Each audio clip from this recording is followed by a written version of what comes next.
You know, I was having another real deep think about the problem of evil and why there is pain and suffering in this world. Look, atheists, I'm not going to sit here and pretend that as a Christian I just don't worry about that. No, I have the same doubts and questions you have. But I really got to thinking what the opposite of evil was. And it's love. But the thing about love is, to be love, it must be self-sacrificing.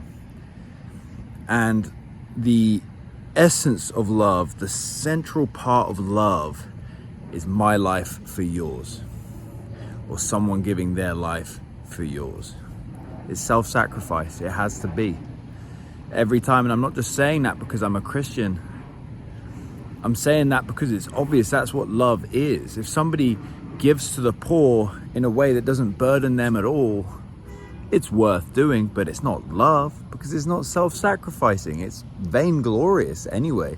Like, if you really think about it, it's what can I do to veil onto myself virtue without actually taking any sacrifice or any burden of yours? What can I do to look like I'm helping you carry your weight without actually carrying any? But the thing about giving one life for another, that cannot be faked. And you'll notice at the center of Christian faith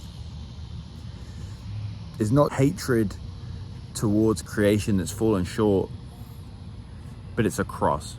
And it's a cross where he who didn't have to loved us infinitely after we didn't love him, after we only sought out our own good or our own looking virtuous, like the Pharisees saying, I'm going to tear my clothes and put him up on the cross because that's how godly I want to look.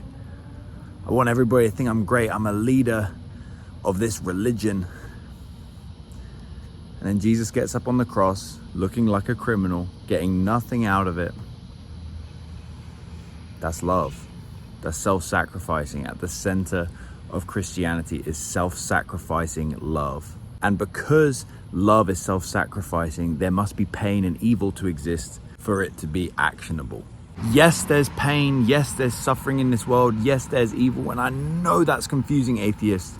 But don't take your confusion and throw out God, because atheism, all it does is say, well, I've got this problem of evil. I've got this problem of suffering. I just have to pretend it's not objectively wrong and just chalk it up to this is experience. This is the brute fact of life. It doesn't actually deal with evil or suffering. But Christianity, look, maybe I can't give the most eloquent, perfect explanation for why it's there, because I still don't know why God had to make it so that suffering is actually experienced. Why couldn't he make love something that didn't involve suffering? But he did.